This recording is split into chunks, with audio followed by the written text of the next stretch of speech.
You folks on the Clubhouse, y'all need to hear this. All right, there we go. There we go. We've been live 9 seconds. All right. So I'm getting on. I'm really doing all this for TikTok Live because we got a new page, and I made a commitment to myself to get on every, a certain amount of time every single day. So I'm adding the other platforms like Instagram, Facebook, and Clubhouse, so I don't feel lonely. When you start a new page, you really just talking to yourself and you feel stupid. But I said I'm gonna do it anyway. So it's about consistency, right? Now,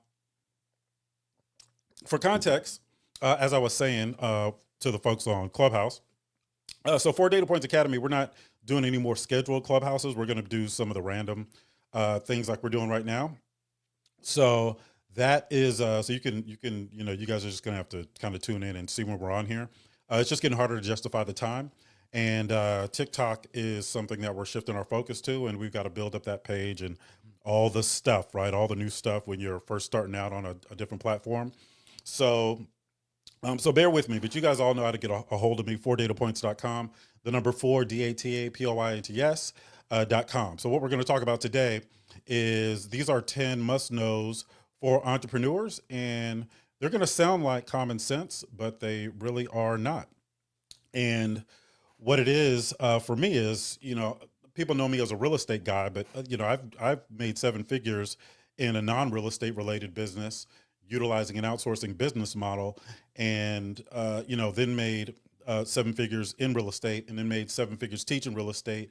And I've never really, some of those things, the non-real estate related stuff, I just didn't want to do anymore. It wasn't like it was going bad. It's just the money wasn't worth it. You hear people say, all money ain't good money. So the quality of life wasn't really all that special. So I was like, I'll just stop and then I'll go do something else. Cause I always had a revenue stream to back up what I was doing. So when I started the non-real estate related business, I was already making 6 figures, and it was a really good job in the multifamily commercial industry.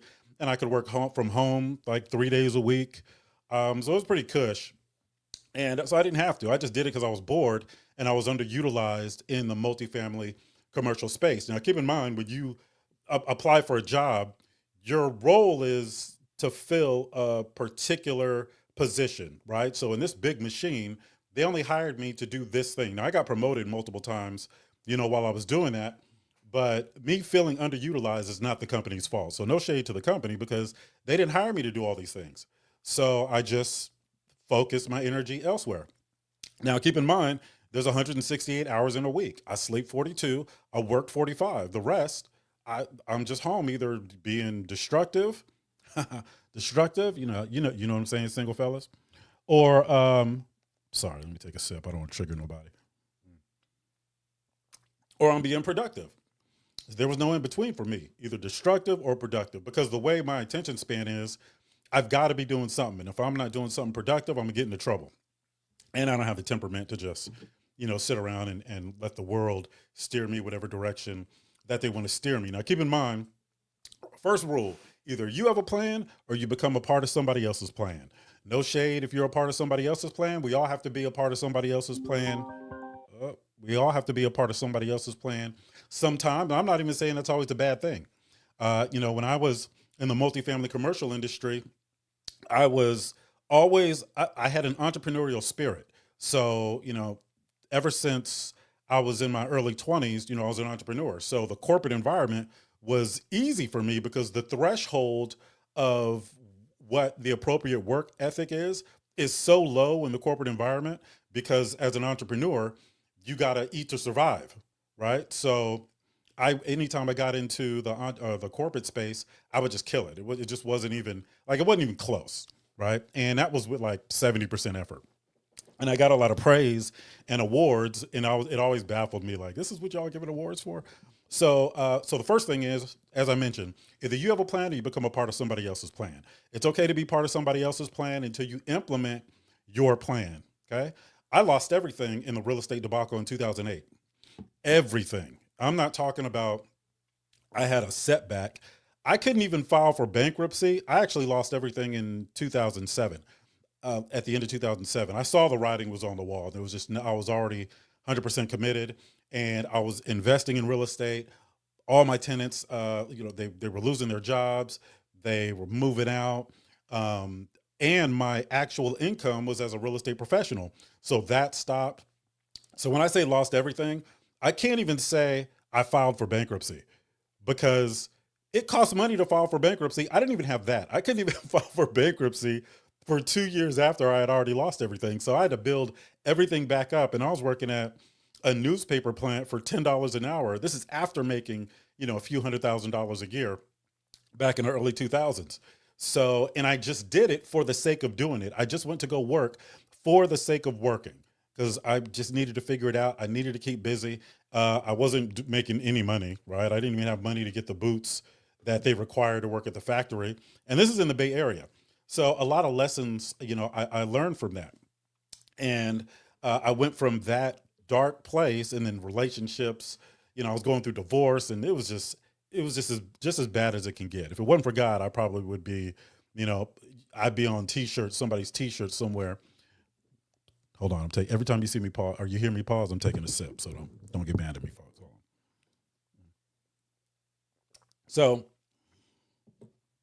there were some things I had to learn to get back up. Now I had my parents, and I could have just went to live with my parents, but that's not who I am, right? And when I lost everything, I lost the houses, cars, and literally like clothes and furniture. I couldn't even afford to store stuff, so I ended up giving it away. And I went back to live with my parents for 2 days. I was on the couch. They wanted to give me a room. They was like, "Here, we got an extra room for you." I was like, "No, I don't want that, because I don't want to be comfortable here." So I was already on a mission to build it back up. And to be honest, man, I really, really miss that journey, and that trouble that you know, it's hard to explain, because once you get to a certain level, there's certain things that you have a hard time still appreciating. But I remember, I was working in that newspaper plant, and then I went back to I got back into the multifamily industry. I had been in it before, but I'm talking about all the way entry level. And you know, I just went in there and I said, I don't care, if my name's attached to anything, I am just going to annihilate it. I'm gonna kill it. I don't want anybody in the corporate environment to be able to compete with me on any level, right? Because I would feel insulted, because I'm entrepreneur.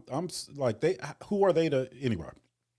So that was my thought process. So I started back as a leasing agent and got awarded for that. And then I was an assistant manager, got an award as an assistant manager, and then just worked my way up to manager, senior manager, skip district manager, went to regional manager. And then some of my managers got awards that I was overseeing, some of my direct reports. So psychologically, there's some things that benefited me building all this stuff back up that I incorporate into everything I do still, even today. So some of those things translate into really any type of business that you're going to do. All right. So when we talk about must knows for entrepreneurs, some of you guys heard Venture U. That link up top is one of the things that I really had trouble with. Making $1 million is easy. And I know how that sounds. Somebody told me that at one point, and I was like, well, if it's easy, I'm smart. Like, how come I can't do it? All right. So, but it actually is, once you understand the formula and you have the right thought process, and you know how to allocate resources, and you know how to leverage relationships and all these other things. So that's not the hard part. It's after you make $1 million. And by the way, just because you make $1 million doesn't mean you get to keep it all, right? You got overhead and expenses and all those other things. So it's the $1 million to 10 million is the challenge, because now the shift is a scale up conversation, and it's not just a self-employed or an entrepreneurial conversation. So there's a lot more to it. So the first thing is, when you decide to go into business, understand if you are solving a problem or if you're not. If it's just a passion project, then call it a hobby. Don't call it a business. And if you do want to call it a business, don't manage your expectations, because if the market is saturated with whatever you're doing, that means you haven't done a lot of research. And again, if it's just a passion project, then that's something that you need to keep, on passion side, right? So don't start with what can I sell? Start with what problem can I solve for people who will pay me to solve it. For me as a real estate investor, one of the problems I saw, it wasn't a problem for me because I grew up in the real estate world, but I was going and consulting on development projects around the country, and and abroad and in some other countries. And uh, I would see gentrification over the horizon in certain areas, and the people that were being victims of gentrification weren't able to participate in the gentrification. And gentrification isn't bad; it's just it has a stigma attached to it because the wrong people are benefiting. And I thought, okay, well, I'm sitting in a room with, it's usually like city council. You usually have some people from some banks there, some people from the land bank. Usually have the mayor there, and maybe some other one-offs there. And I would always think, and by the time I got to that level, I didn't need to be in there. Like I didn't need it. Didn't matter to me how it went because I was already fine. I was just consulting. Sometimes it was just as a favor to be there, so I could always speak my truth when I was there. And I always had a concern for people that were going to get pushed out or displaced or didn't have the resources to understand how to gentrify neighborhoods themselves. So the problem that I was trying to fix was how can I bring real estate investing to the to the everyday person? Like how can I do that? Right? Because when I looked around, all of the real estate investing training, the real ones were like $25,000 a year, $35,000 a year. And the average person can't afford that. So I said, okay, I just started building all my knowledge and keeping all my knowledge, organized to where, I could teach it at some point. Now, did I know I was going to teach it at some point? Absolutely not. As a matter of fact, I was pissed off because I had to keep doing different things in real estate. Like I was a mortgage broker and, well, mortgage brokers for real estate, right? And as a mortgage broker, our office, we funded in the time that we were doing it almost $1 billion. So I'm well versed in the funding side. We were landlords. So we were doing property management on the private side, not in the multifamily commercial industry yet. So I learned how to do that. And then I was in the multifamily commercial industry for, 2 decades. And, I became an expert at that. And while I was in the multifamily commercial industry on the operation side, every time I got these awards, I got to speak with some people that were really high up in the company, and I was able to have some honest conversations with them. And then when I switched to the multifamily commercial companies that were fee managed, meaning they don't own it, they manage it for ownership groups. Then I was sitting in meetings with these ownership groups that were buying developments valued at two, three, $400 million. So I was picking their brain the whole entire time. Now, I was taking best practices from everywhere that I went and just, learning all that stuff. And for me, I was really bothered because I wanted to go into one place and just stay there. So all of this stuff was contributing to my business acumen. That's why I tell people, look, you don't always know where you're going to end up when you're navigating all of these things. I just trust God is going to put me somewhere. So all of the knowledge is, once I get it, they can't take it away from me.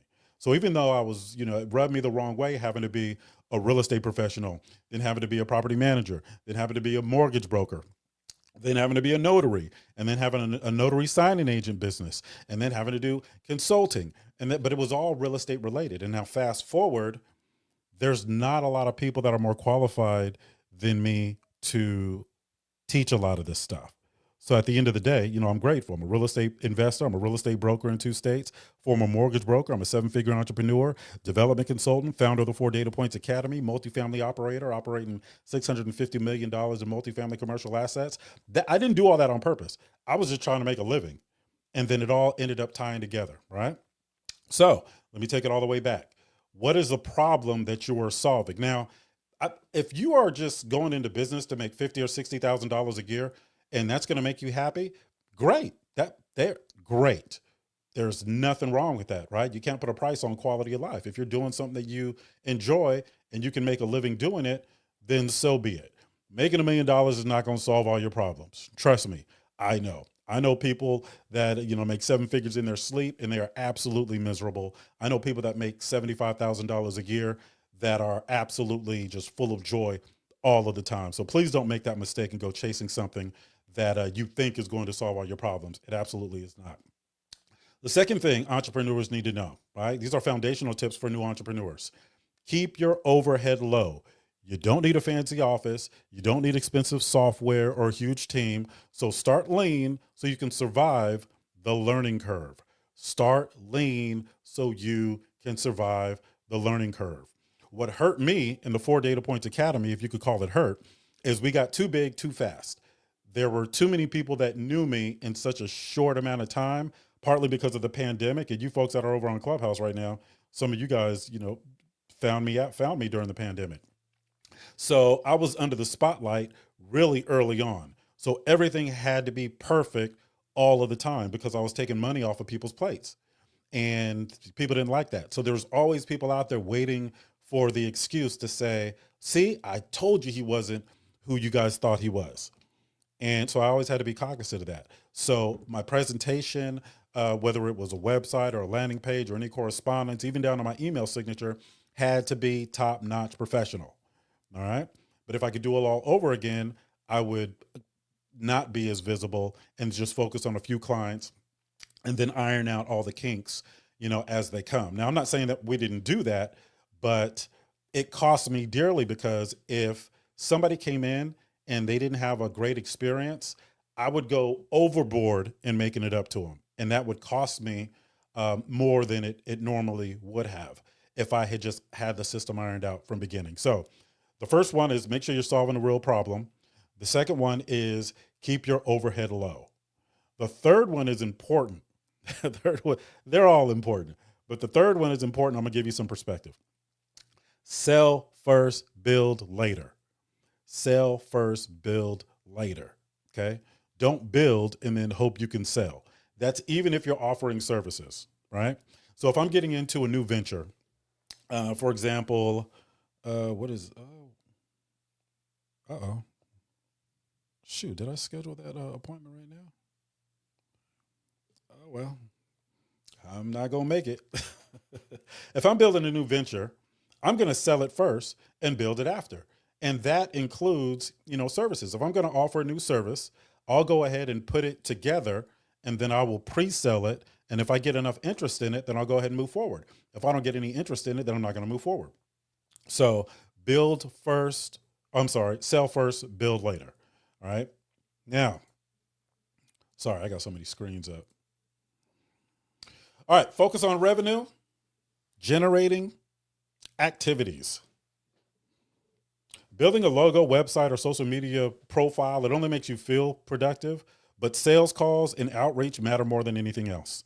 And that's me 100%. Like I will spend 15 hours in Canva and all these other things because I went to school for graphic design for a little bit. So I like nerding out to that stuff and learning all the technology associated with it and not pick up the phone and not leave the house.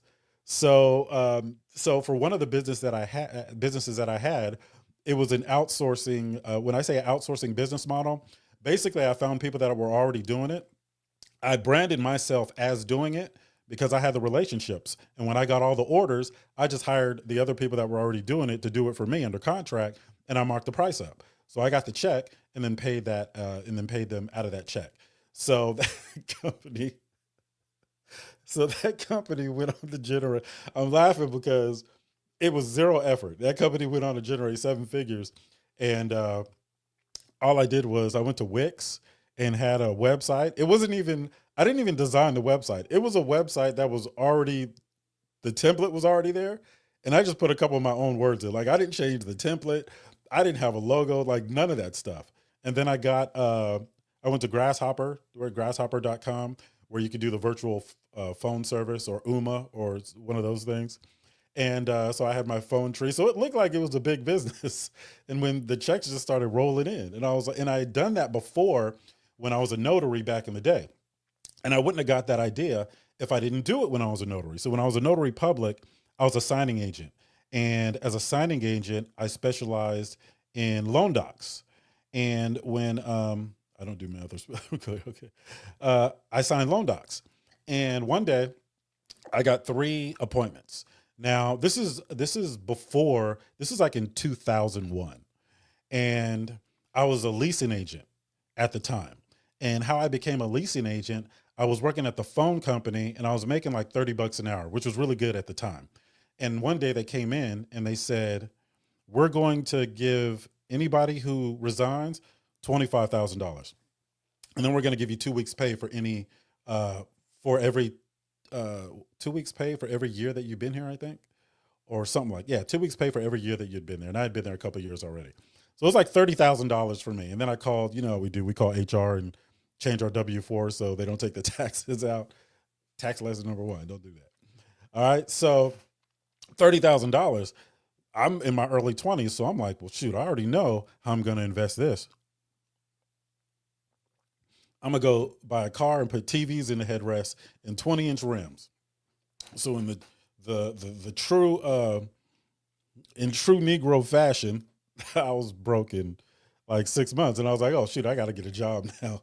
And so I went back and applied for a job to lease apartments, and I happened to be really good at it, and that's what got me into the multifamily commercial industry. So in doing that, I probably made about maybe $150 a day doing that, and for 8 hours. As a notary, I made like $75 to $100 per signing.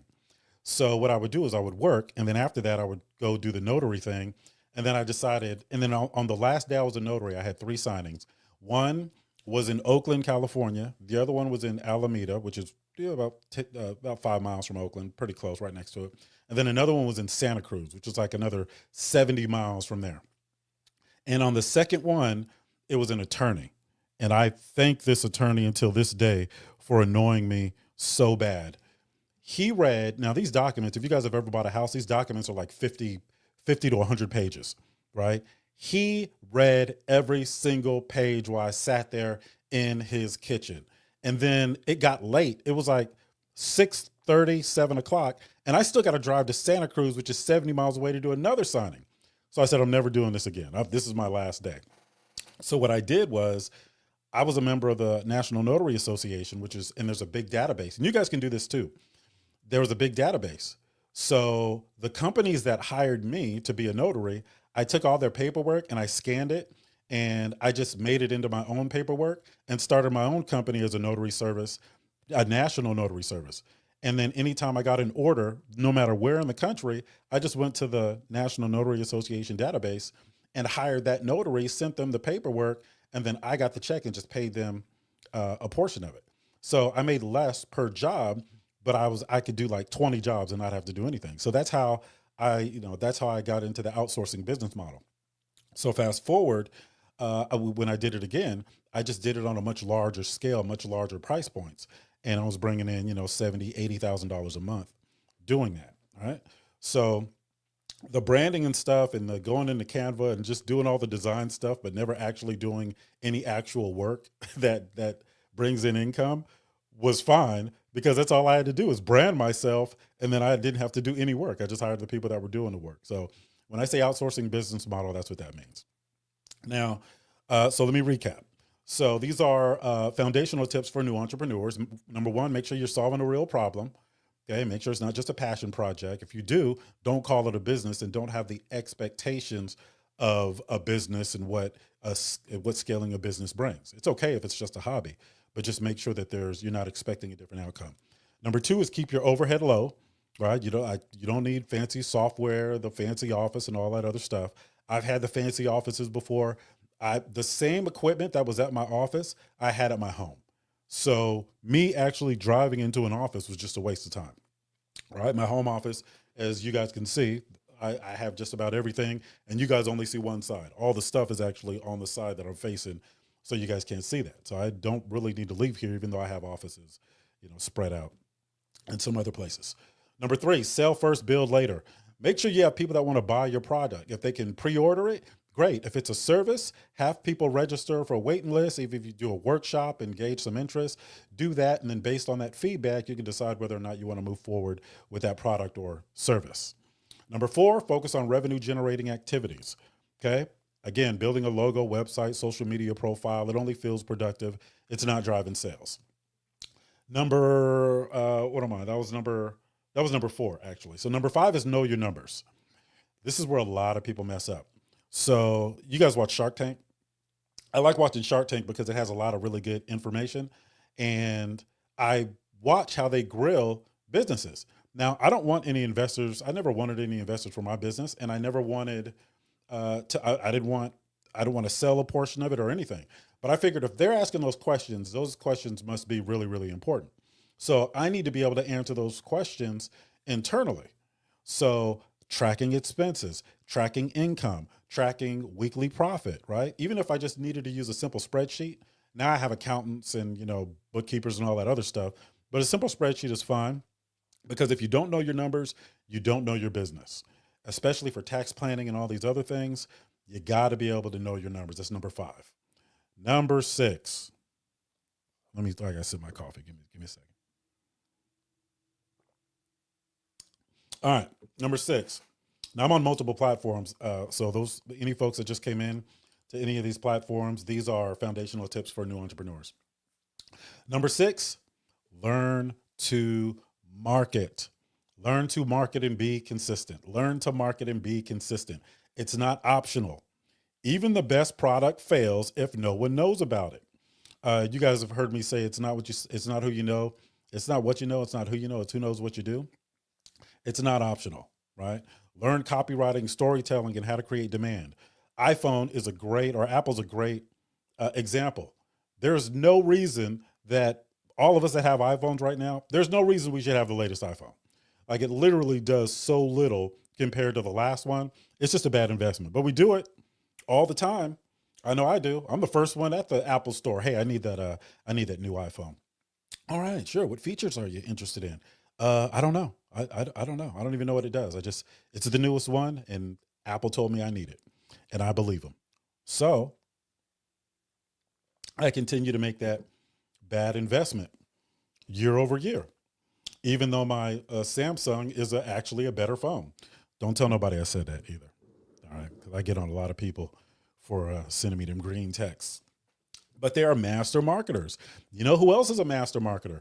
Grant Cardone. Say what you will about the brother, but he is a master marketer, one of the best marketers on the planet. He and I offer some of the same services. Matter of fact, a lot of people from that are in my program came from his program. No shade. I'm not going to go into detail. They just came from there. Most of the people in about 70% of the people in my real estate program actually came from other mentorship programs. What does that tell you? I am not the best marketer. I'm getting a lot better at it now because I'm starting to see the importance of it, but I've got some catch up to do on the marketing side. But if you are going to market, make sure that you are staying consistent. Stay consistent. Imagine that you are your own employee. Would you pay you to do what you did today as far as marketing? It's my job to let as many people know what I do as possible, even when it's not comfortable. Like I mentioned earlier, we got a new TikTok page. Going on TikTok, most of the time, this first couple months, I'm only going to be talking to maybe 10 people at a time. All right. But I said I was going to do it. I made the commitment. And when I honor my commitment, then good things happen. All right. Good things happen. So even if you're just conditioning yourself to do it, I don't care if you're talking to one person. I was on, last week, and there was only like 9 or 10 people in the room. One person heard me and wanted to join our program. So that was, and they came in at the higher tier. That was like $15,000. So, was it worth it talking to those 10 people? Absolutely, it was. Right. Also understand the demand that your industry creates. If I'm going on, TikTok and, there's a lot less people that are getting on social media to focus on business than there are to look at, how do you say, booty? I'm sorry. I didn't have another word. I don't have another word for it. I'll give you an example, and it's okay. It's just the world we live in. I did a post one time, whether it's Instagram or TikTok, and I was showing people how to buy a piece of property without having to pay for it up front. In the post, if you just looked at the post and then researched the information, you could buy a piece of property and pay out of your exit strategy. And most of you guys have heard it before. It's the 4 components of structuring deals creatively. I put that out there. I was like, oh, you know what? I should just turn off my phone after this because it's going to catch fire. This is going to go viral, and I should probably get some new blinds because people are going to be seeking me out. I come back and check it 2 days later. 70 people, 70 people looked at it. But as I'm scrolling, some chick is just walking from the camera across the kitchen in some little shorts. 67,000 views. Look, those 67,000 people are not my clients. Or likes, right? Likes. Those people are not my clients. First of all, no respectable dude is going to like something like that in public and, where other people can see. That's just not so I get it. And you got to be okay with that. So I manage my expectations and say, look, out of those 70 people, I'll probably get one or two clients, right? I'll probably get one or two clients. And when and most of my marketing is word of mouth, right? So people that are in our real estate family, whether they came in directly through me or James or Dr. Alfred or any other of the people that support us, um, they have an experience and they go share that experience with someone else. And we have the best product. Our real estate, our mentorship has no end date, period. And you don't have to keep paying because we made a guarantee. We're going to turn you into a real estate investor until you decide you don't need any more education. And the education is ongoing. We're always doing continued education because, things change and we want to make sure our real estate family is taken care of and so on and so forth. So learn to market. Number 7, and I'll do a recap of these. Again, these are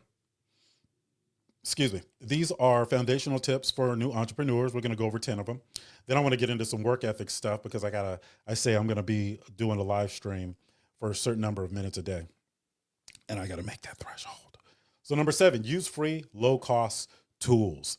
Now, this can be hard to do because for me, when I was starting these different businesses, I already had another business that was performing. So I had the resources to do, just to do the top notch stuff, right? I'll give you an example of a bad investment that I made.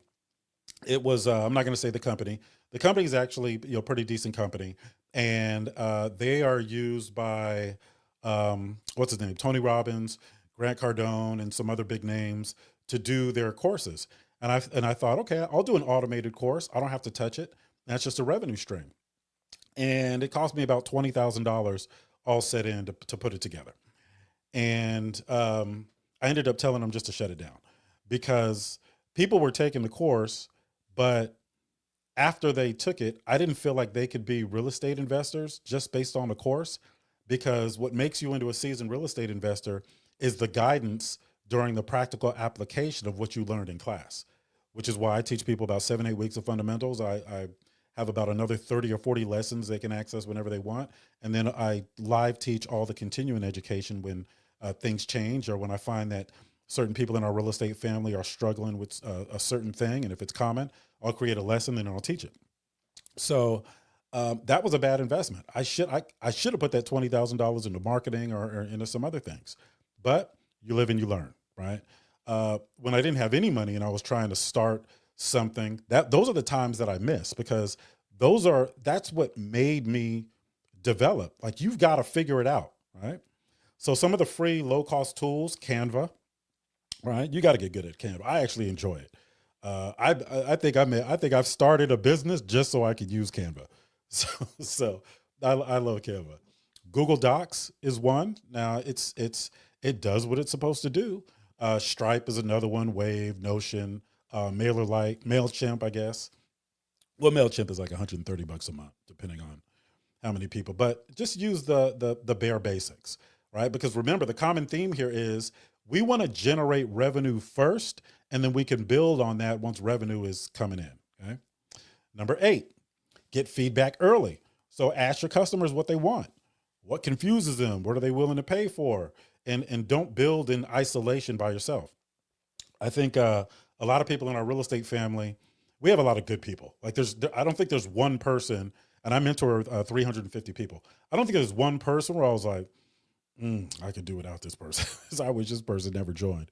Now, there were some people that we've had our intake conversations with, and I told them they'd probably do better elsewhere, just because, I got to be transparent with people. I can tell when somebody's not going to be a good fit. They wouldn't listen to anything I was saying. I told them, well, we're not going anywhere. Why don't you shop around and, and we'll be here, just put some time, this is a big commitment. So just take some time to think about it. That's my polite way of saying, I don't even want you to join. All right. So get feedback early. So what I'll do is I know that we're not batting 1,000. No, there is no company on the planet that's perfect. But all of my feedback I was getting is positive. So so I can't really, I don't want to say I can't believe it. We've got 5-star Yelp reviews across the board. Like all the feedback is positive, but I can't do anything with the positive feedback. And as an entrepreneur, it's my job not just to execute the vision, but to look for all the things that are wrong. And maybe we're doing well because I'm constantly looking, we're able to resolve some things before they actually become a problem. So maybe that's it. But there's certain times where I have to call a meeting with some people in our real estate family and say, okay, what's not working? What would you guys like to see? What can we do better? Right. And I just still didn't get a whole lot of feedback, partly because of how we're designed. If something's not working, we just fix it on the spot. And typically not working doesn't mean the teaching is wrong. It means that this one particular strategy may not work in the economic landscape that where you live, right? For example, the Burr method's not going to work in the San Francisco Bay Area.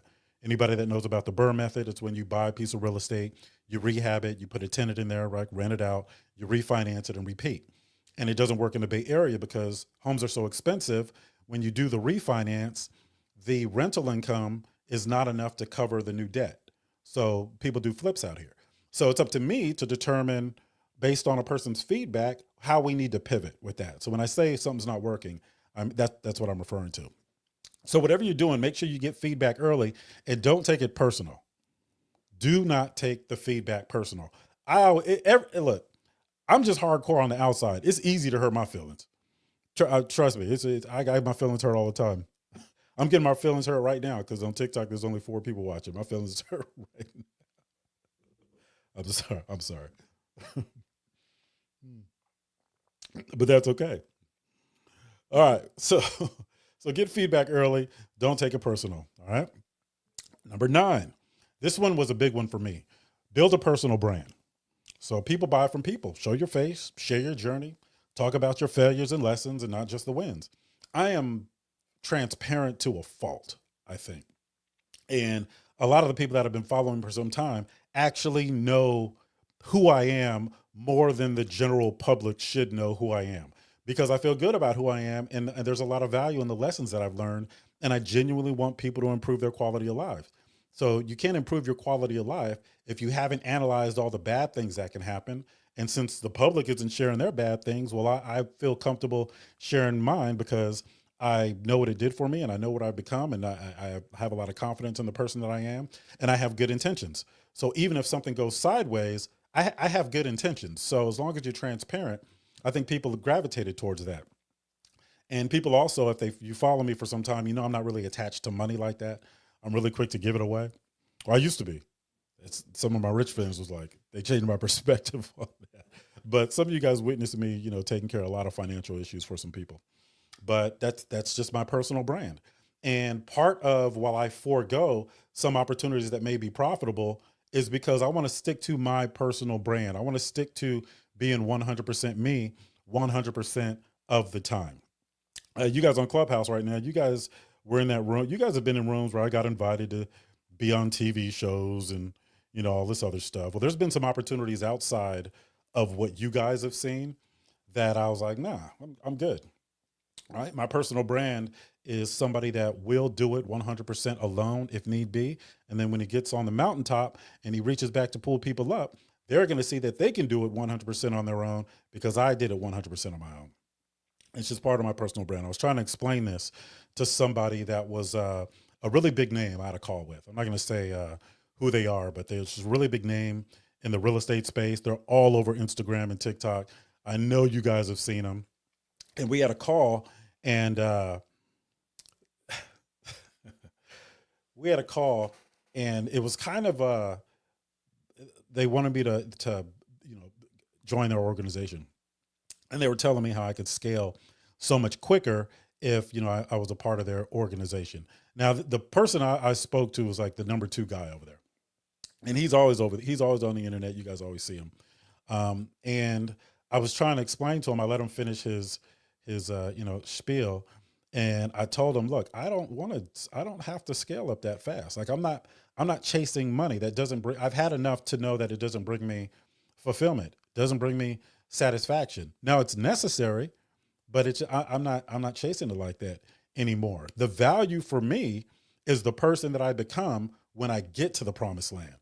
The money that I make doing it is just a byproduct of that person. So if I just reach out to somebody to help me and catapult me forward and scale me up quicker than I could do it myself, then I'm giving up that development. And a lot of people don't understand that. Because I've lost everything and had to build it back up multiple times, I appreciate all of those bad things that happen for what it does to me. It conditions me to think a certain way. When I walk into a room, I could walk with my head up because I don't care what happens. I'd already lost everything and built it back up. All of these things, these negative things, were of value. And I just didn't, it didn't feel like it. It didn't feel good, right? But neither does going to the gym, right? Neither does going to the gym. But look at the results. So, part of my personal brand is going 100% solo. Now, on the flip side of that, there are other people in my circle that are successful and we'll work with each other because we just like working with each other. A lot of you guys know Anthony Glenn, right? Anthony Glenn, the winning real estate folks down in SoCal. My broker's license is hung with his team. Now I don't operate in that capacity, right? Representing people in real estate. I only represent myself. But when I get stressed out, I go down to his house for the weekend and we hit the wineries all weekend or whatever, right? He's already successful. He didn't need anything from me. I'm already doing okay. I don't need anything from him. But he told me, he said, look, whatever you need, I got you. Whatever you're trying to do, I already got the blueprint. I'm vertically integrated and so on and so forth. So I appreciate it. But, again, part of my personal brand is going through all the obstacles, navigating them, overcoming them, being transparent about them, sharing the wins, sharing the losses, only because some of the losses were more valuable than some of my wins. Right? I didn't get to where I am because of all these different wins. It's all the losses that developed me into this person that you see before you. So have that be a part of your personal brand. All right. And number 10, be ready to work more than you're paid. Be ready to work more than you're paid. I'm gonna sip my coffee. Hold on. A lot of people today have no work ethic. They just don't. That's why it's so hard to find a team because nobody's going to go as hard as I am at this. I know people that they'll perform, right? But you've got to be ready to work more than you're paid. You're planting seeds now, right? You're planting seeds. A lot of people jump into entrepreneurship. They want the harvest right away. No, you got to plant the seeds. The payoff often comes later, but only if you stay consistent. So what does that mean? What does that look like? Staying consistent. Send 10 emails a day, even though it makes you feel corny or whatever it is. Do 3 posts a day, even though it makes you feel corny or whatever it is. Do a live stream. I'm gonna do one every day, even though I don't necessarily always feel like it. Even though I'm trying to build one platform back up, so there's not a whole lot of people that come to see it. I'm gonna do it for the sake of doing it because I said I was, and I made that commitment to myself. And if I can't keep a commitment to myself, how can I expect to keep a commitment to the 350 people that I'm sworn to train and turn into real estate investors? That's the perspective that I have to have. And I recommend you guys have some version of that perspective. Also, be ready to work. All right. Any questions about that from any platform? I'm looking around at all of them. So if you guys have any questions, just let me know. I know I can ramble on. So if you guys want to come up on stage on Clubhouse, feel free to do that and ask any questions about anything in the world. This is a little secret I've been keeping, but I actually have all-knowing knowledge, like an oracle of sorts. No, I'm not. Don't ask me to do long division. I want to join Clubhouse. April, I think you could just join Clubhouse. If you go on Clubhouse, how do they find us? What's this room called? Just look at real estate investing for true beginners, and we'll be in there. But you're on TikTok, so so if you leave TikTok, 20% of my people are going to leave. See how you see, April? Mm-hmm. All right. You can join Clubhouse. It's free. So I don't know. It's free to a fault, right? It's free to a fault. All right. How much time I got? Let me see how much time I got. All right, I got 16 more minutes. I got to stay. Y'all want to talk about some real estate? What's up, Craig? What's up, Kenesha? Joan, Jeremiah. What's up, Karen? Shannon, I see you. Bazad, is it Bazad? Am I saying that right? What's up, Terry? Some of the all the usual suspects. All right. Now, what I do is, so when I go through StreamYard, I download it afterwards and I upload it to Opus Clips. So all those little clips you guys see on my social media, that's from Opus Clips. And then so I can't just be clowning around on here. I won't have nothing to update. April Wilson says, I'm currently flipping and my house has been on the market for over 6 months. Okay, you're doing that wrong. Let's see, hold on. Sorry, I was getting a phone call. So your house is priced too high. Hard money lending term period is over. Yeah, your house is priced too high. That's what it was. So you're doing it wrong. And they want $9,000 to extend it, the hard money lender. Okay. Well, it would have only cost you $6,000 to join our program. And we wouldn't be having this conversation. You would be making some money and you would be talking good about me behind my back. I'm sorry. Is that petty? Is that petty? That's petty. I do. I have a petty streak. April, I'm more than happy to help you, sis. Hey, Otis. Let me see. Able to fund me passive income with 200,000 with $25,000 monthly and 800 credit score. Love listening to you. If you got income with 200, yeah. If you got an 800 credit score, see this that y'all, yeah, yeah, I can help you. Why don't you call? See, y'all don't think. I don't know whether it is y'all believe. I don't know what you guys think. I've just been talking about this last 4 years. Like I've outlined multiple times how to how these deals work. I've shared with you guys all of the different ways to make money in real estate. I've shared with you guys all of the systems that you need to have in place. I've shared with you guys every component of real estate investing and how you save money and protect yourself. I've shared with you guys all of the documents that you need to have in place. If you guys want to be real estate investors and you haven't called me, I don't know what to tell you. Don't have it yet, but working on my way now. Amen. Amen. But I continue to give out the free stuff too. If nothing else, if you download that 4 data points guide, you will not run into that problem. That 4 data points guide I did for y'all. It's free. That 4 data points guide. As a matter of fact, let's do this. Y'all get a pen. I'm gonna help y'all out. Play with me. You know I'm petty too sometimes. Look, that's why I don't belong on the internet because I be too petty. I got a petty streak. All right, y'all got a pen. Somebody put a 1 in the chat when y'all got a pen. Why is an LLC bad? An LLC isn't bad. It's just bad when it's misused. So you have to look at your overall objective and then see what the best entity structure is to be able to achieve that objective. When I go to my tax attorney or CPAs, or really both because they're in the same building, I say I want to accomplish 3 things: liability protection, tax favor, and anonymity. Help me do that.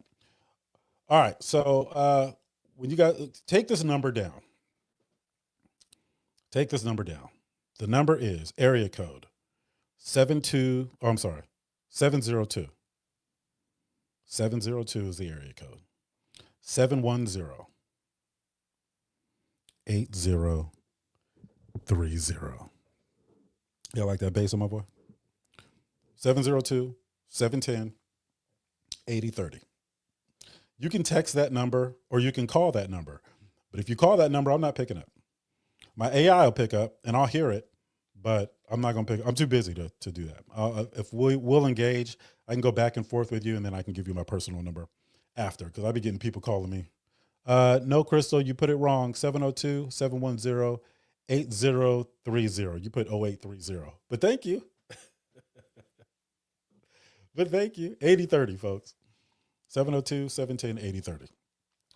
If you text me the word data, right? 4 data points, just whatever. Text me anything.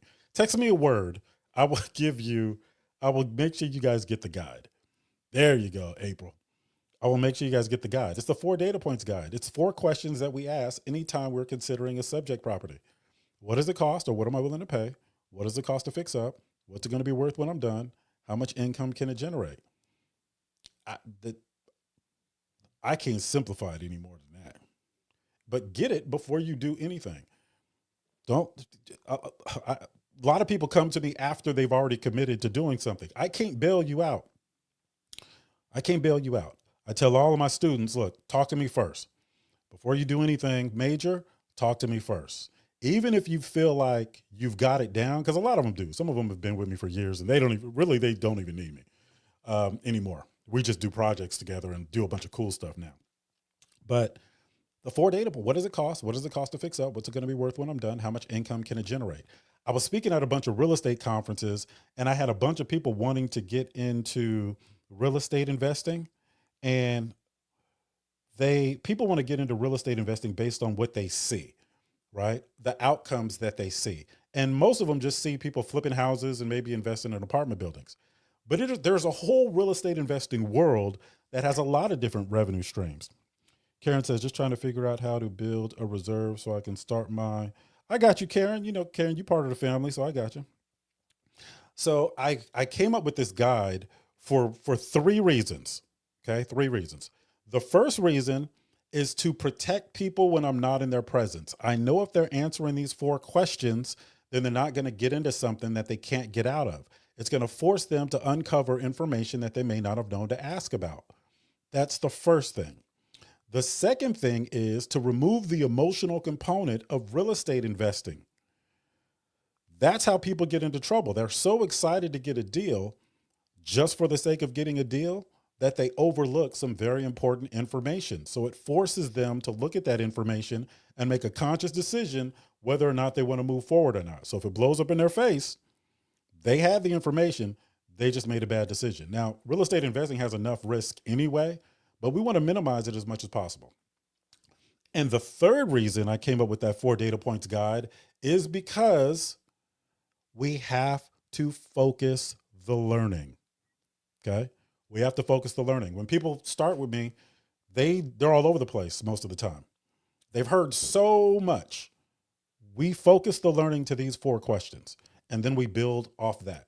I've done free workshops about these four questions, right?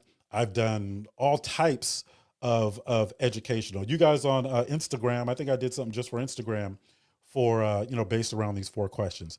They are the foundation of real estate. That's why that logo, that number 4, the 4 Data Points Academy, that's we built it all around that. All right. So if you want that guide, just go ahead and text that number 702-710-8030 and I will get it to you. Even if I never see you again, before you do anything in the real estate investing space, have it in your hand. Okay. Now we teach residential and we teach multifamily commercial. The same 4 questions apply in multifamily commercial. We just interpret the answers differently. We do something different with the answers. The answers tell us different things. Same questions, but we look at the answers a little bit differently. And, I'm trying to get people to start thinking bigger than they're conditioned to think.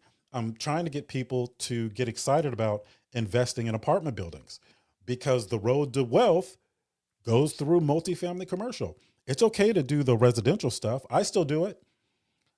Understand that flipping houses should be a means to an end because it will wear you out. And then eventually you want to start flipping apartment buildings. But hold on, let me see.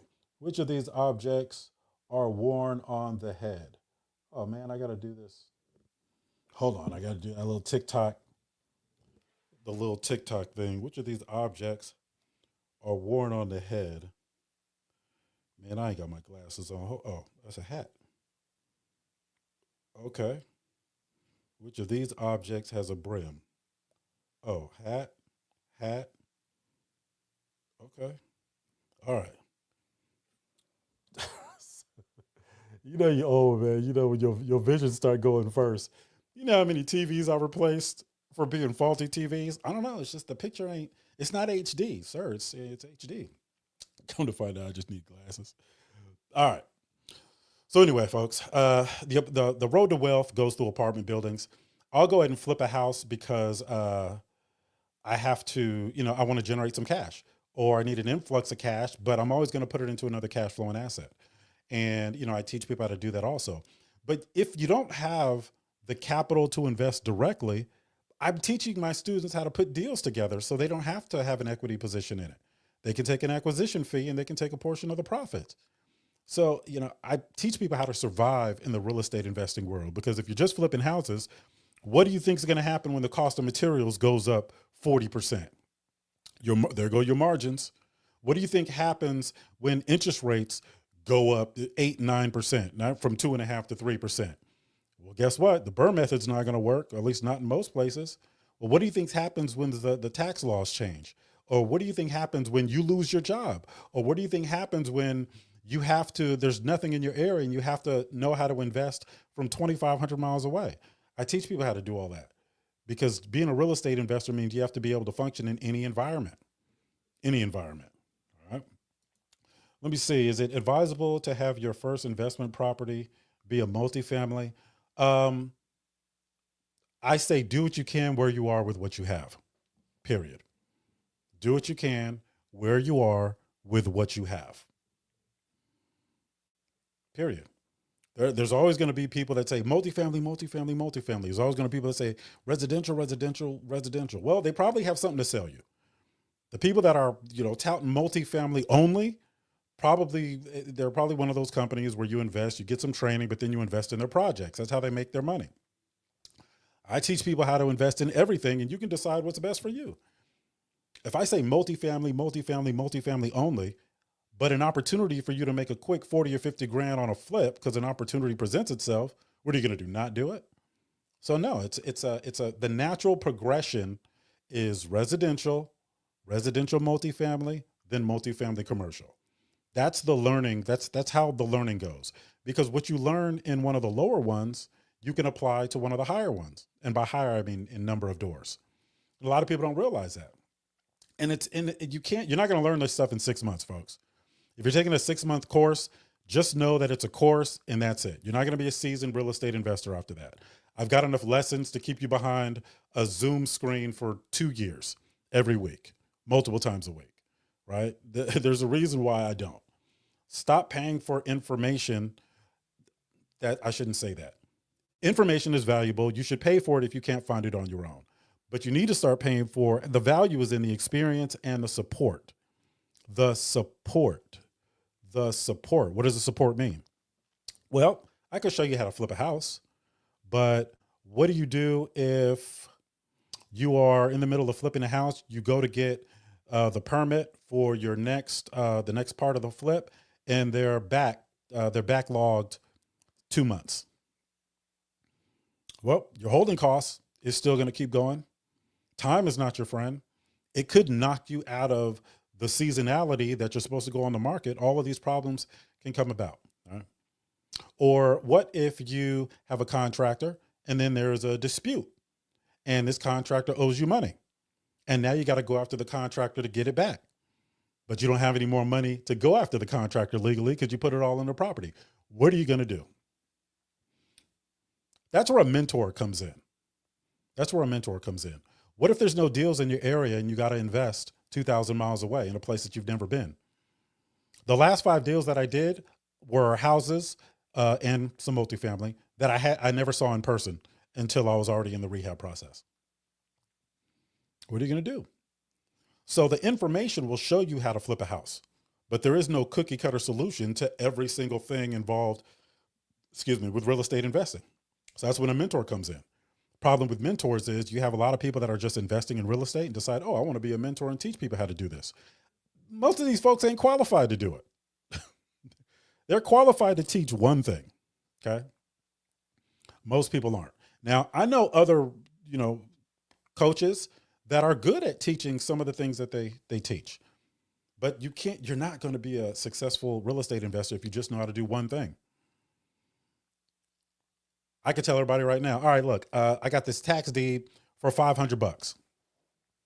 People will jump at it. Well, I'll take it. $500. Shoot, the land is worth that.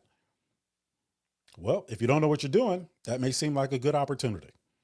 Little do you know, you can't get financing for it. And you are now responsible for making it habitable if there was a tenant in it and you're not a landlord. And if you don't have the money to pay for that, improvements or whatever it is to make that place habitable, all the problems you adopted, that's going to hit your bank account and you could be sued. And you're also responsible for all the code enforcement violations and anything else wrong with that situation. But if I'm selling tax deed courses, and again, there's nothing wrong with tax deed courses. I teach people how to invest in tax deeds. But every time I teach people something, I teach them how to look at everything. That means I teach them the good parts and then I teach them all the bad parts. We focus on the bad parts because the difference between me and a lot of these other folks you see around here is if things go bad for you, I still have to look at you every week. I still have to look at you every week, just like this. Oh, sorry, you guys on Clubhouse can't see me. So if it's not working, I have no way out. I have no out, right? And people will drag you through the mud if you're up here blowing smoke. So I can't do that. Not that I would anyway, right? But also, if I'm only teaching one thing and I sell you on that one thing and how valuable that one thing can be for you, and I could be telling the truth, that one thing can be valuable. But if I'm putting food on the table by just teaching you that one thing, why am I going to spend a lot of time and energy trying to talk you out of that one thing? I'm doing you a disservice by not. But you see where that conflict is? That's why I didn't want any of those conflicts. That's why I don't teach people just one particular thing. You have better credit? Okay, I would invest this way if I was you. You have more capital but less credit? I would invest this way if I was you. You have poor credit, no capital right now, but you got the relationships? I would invest this way if I was you. You only got $5,000 to invest? Well, you can't really do anything with that. I'll tell you what, let me put you with these 8 people who also have $5,000. We'll form an LLC. We'll take that $40,000 and go flip a house. Everybody will get paid. I'll take 10%. If we come too close to breaking even, I'll forfeit the 10%. And I've done that before. I've given up. I'm doing a project right now where we're coming close to breaking even because we went over budget in some areas and typical real estate investor stuff. So I'm forfeiting my 10% back to the group. And I'm going to lose money because I'm the one going out there and, doing, a bunch of stuff. But it's okay. This is my real estate family. We'll get it on the next one. All right. Real estate mentors don't do that. So for Data Points Academy, that brand, that's our personal brand. That's a really big thing for me. And we will be the largest training platform in the country. We will have the most students because we're going to have the most success stories. I got people that started with me 2.5 years ago. They're up to 30 doors. You just never hear about them because those are their victories. I'm not going to post other people's victories for my own personal gain. That's just, if they want to share, then we can, they'll go ahead and do that. But that's what it is. All right. I made my threshold for being on for 60 minutes. I did it just because I said I was going to do it. Let me say, Bray MC says, I'm into real estate, tax liens. I've done 3 deals so far. Amen. A lot of money, a lot of ways to make money in real estate. I know a lot of people making money in tax liens, tax deeds, debt, buying and selling debt, putting deals together. I have one company that I own. I use it as a referral company. That's it. I use it as a referral company. If I have contractors that only take cash, well, guess what? My company takes credit cards. You pay my company will pay them the cash. And I just take I only use it for myself most of the time. But then I'm able to expense certain things through it and so on and so forth. There's always ways to make money in real estate. And you better know a few, because when one goes bad, you got to pivot. A lot of people say, well, when you can't teach, right? That's why I'm always invested in real estate. April, you got to reach out to me. April, you got my number. Send me that text message. We'll get you set up.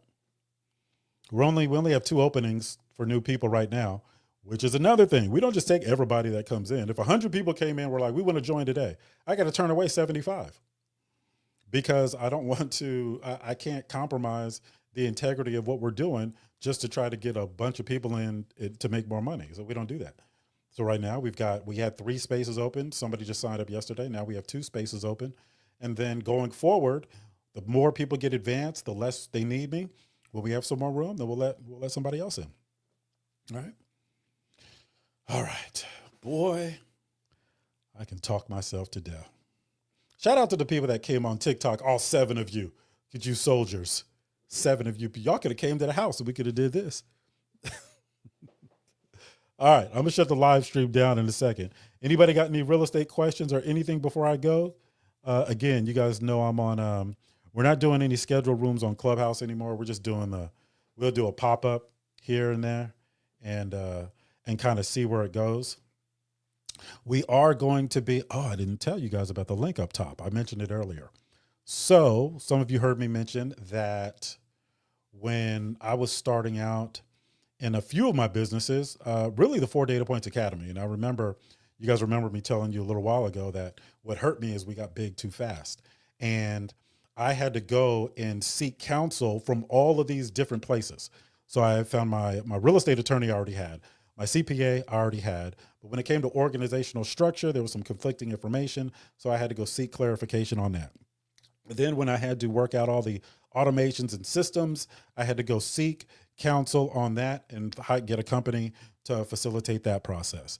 And then when I had to get the landing page, website, and all that technology stuff, in addition to the automations, I had to get somebody else for that. And then every single step that I had to deal with, if I'd have had everybody in one place, 5 days, I could have been up and running. So we're going to start offering at the 4 Data Points Academy business acumen training. But before that curriculum rolls out, we are doing international work retreats. And I'm flying in the consultants. These are 7-figure consultants, by the way. I'm not flying, trust me, these guys are doing it. And they were so excited about it. Like I'm flying them out. A couple of them was like, no. I'll get my own ticket. Don't do that. So they refused they wouldn't let me fly them out, but they're all coming. And we're going to have everybody in the same house. I have a villa, 17 rooms. You're not going to have to worry about food. I've got a personal chef coming.